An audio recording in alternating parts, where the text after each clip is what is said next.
Overheats game time. Konnichiwa Internet, and welcome to this episode of Overheats Game Time. My new stick is, of course, the HORI VLX. You can already probably see there's a little bit of difference there from what you saw from my original unboxing video. Let's start with the impressions. Well, you know, one of the positives about this stick is that it's huge. It's really large, it's really heavy, it's not going to move around on you. One of the problems that I have, I had a huge adjustment period coming from arcades to playing as close to arcade at home as I could.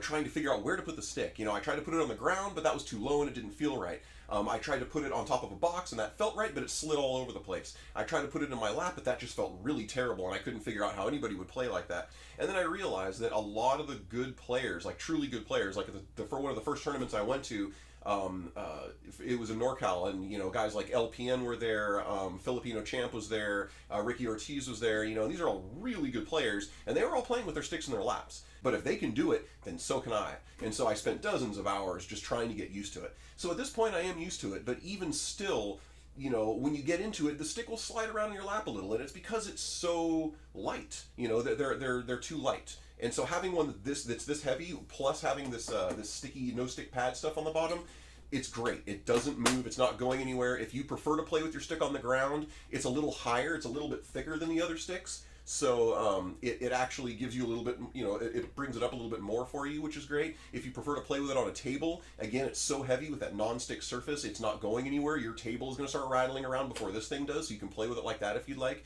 If you prefer to play with it on your lap, unless you have very gentle or fragile legs, it's gonna fit perfectly for you. Minuses obviously are also that it's big and heavy. If you're if you are a tournament goer and you travel, this beast is going to be a bitch to get around. They make a special bag specifically for this thing, and it ain't cheap. There is an argument to be made that if you're going to be a tournament goer and you're going to be traveling around, that you're going to want to make a good investment in what your stuff is. But there's also something to be said for portability and the ease of moving it around. I mean, I would hate to have to, hike around a city block to go get food and go all around the venue with this monstrosity in my back, but it might be worth it because it's just such a nice stick.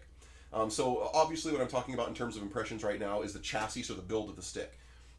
So that said, in terms of the way that it's built on the inside, it's immaculate. One of the biggest problems with some of the older sticks is to get into them was a real chore. You had to undo a bunch of bolts from the top and pull it out, or undo a bunch of bolts from the bottom and pull the bottom out.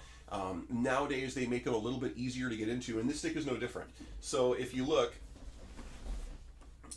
when you pop this open, one of the first real smart things they did was, I don't know if you noticed in the unboxing video, this thing kept coming off and falling all over the place. So it's made to come out. Like, it stays where it stays, but if something happens to it and weight comes down on it and snaps it off, it's not going to break. You just need to pop it back in. It's almost like well-built toys from back in the day where they would, purposefully make them easy to pop off because they knew that was a spot that was going to get a lot of pressure from kids playing with it. So yeah, this is a thing that can accidentally get knocked around, and so they smartly made it to come off.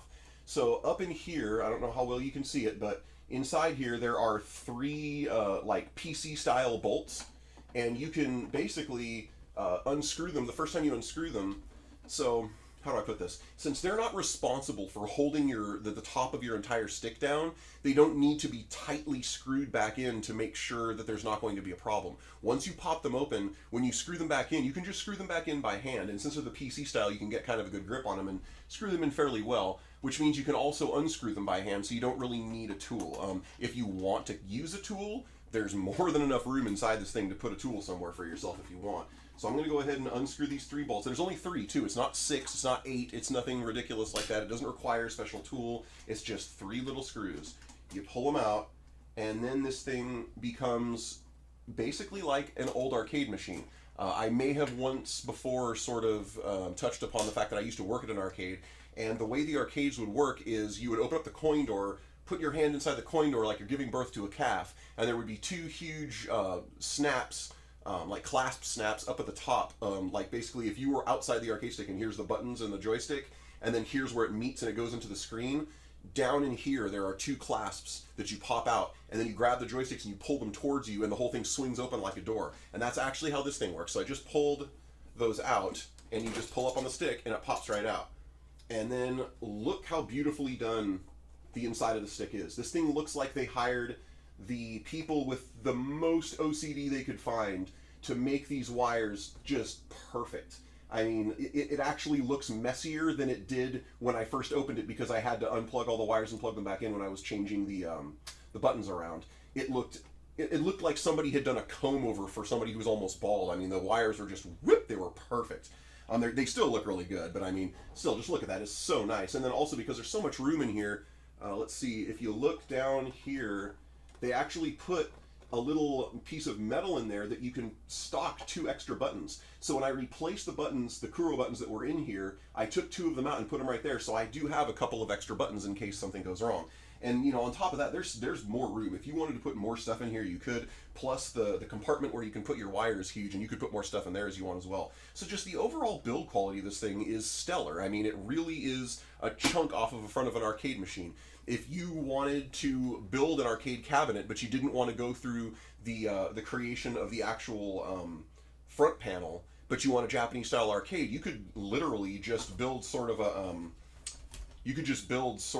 a indented kind of like shelf, and just, you know, built for this, and just put this into it, because it's so heavy and it has this grip on the bottom that you don't need to fasten it down. It's going to stay where it's going to stay. There's no way anybody's pulling this thing up. So on, you know, I mean, there's just no way. It's not going anywhere. So that's another neat use for this thing that you could use if you wanted to.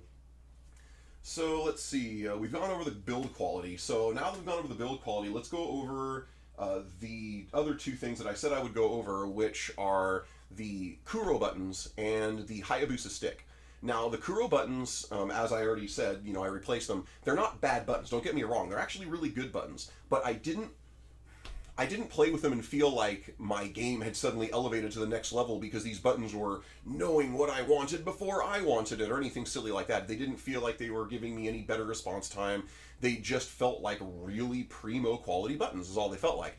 So if you're looking for, like, if you're the type of person that plays on these sticks incessantly and you're replacing buttons semi-regularly, you might seriously consider grabbing some. They come in sets of 8. If you were to do the math on the regular Sanwa buttons, they're only a couple bucks more. But they last a lot longer, like a lot longer. So it might be worth it for you to get them. The only reason you wouldn't want to get them is if you're in my position where you want to add your own artistic flair to the joystick, or maybe you need silent buttons because the people in your household kind of freak out when they start hearing you slappity slap the buttons, or if you just don't like all black buttons, if you want color. That's the only bad thing about these buttons, is they don't come in any other colors. They're just black, hence the name Kuro buttons. So there's that to consider. But again, like I said, they were good buttons, but I didn't feel like they were some sort of, you know, like I can't ever play on any other kind of button again buttons. So I decided to go ahead and replace them with a silent button so that I can play in the middle of the night when the baby's sleeping in the other room without freaking anybody out. The Hayabusa stick. The Hayabusa stick is absolutely worth getting, and it is absolutely worth keeping. I love this thing. This is a stick that I do feel changes the game. This is a stick that I do feel like it does a better job of what it needs to do. I have been noticing a much lower level of input error with this stick than I did in any of my other sticks, or any of my friends' sticks, any other stick that I've ever played with. So if you want to know more about how the Hayabusa stick functions and why it's a better stick, if you Google HORI Hayabusa stick, you can probably find an explanation for it. If I can find an explanation before I post this video, I'll throw it in the comments, or I'll throw it in the description below. But it shouldn't be too hard for you to find it, and it's definitely worth it. Also, if you have an existing stick and you're just looking to upgrade, or maybe the joystick that you have is broken and you need to replace it, absolutely worth checking this one out, and it fits in like 99% of all the other stick cabinets out there. I hear that there's one chassis that doesn't work with very well, like you have to move something around, but it's an older stick, so it, you know, and there's only one of them.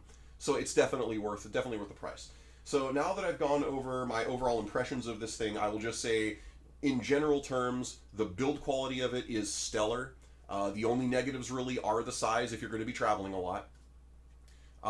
My impressions of the Kuro buttons are, they are very solid buttons. They don't do anything to break the mold, but they do last longer. So if you're the kind of person who goes through buttons a lot, definitely worth getting them. And the Hayabusa stick is definitely a level up on the sticks, definitely worth getting, definitely worth replacing your Sanwa stick for, I believe. The Hayabusa stick does not feel any different to me. It just plays really well. So yeah, that's what I wanted to throw out there for you today, Internet. I also wanted to thank you guys for putting up with my sort of off scheduling. As you may have noticed if you read the descriptions, I've been sick the past couple of weeks. I'm finally getting over it, even though you may notice I'm a little nasally. I'm still, pushing it out, but starting this week, I'm going to be able to get back to my usual flow of recording and video editing and uploading to get it up to YouTube. So look forward to the content to go back to its normal time. That's it for today, Internet. Johnny, bye-bye. Thanks for watching. If you enjoyed what you saw, like it.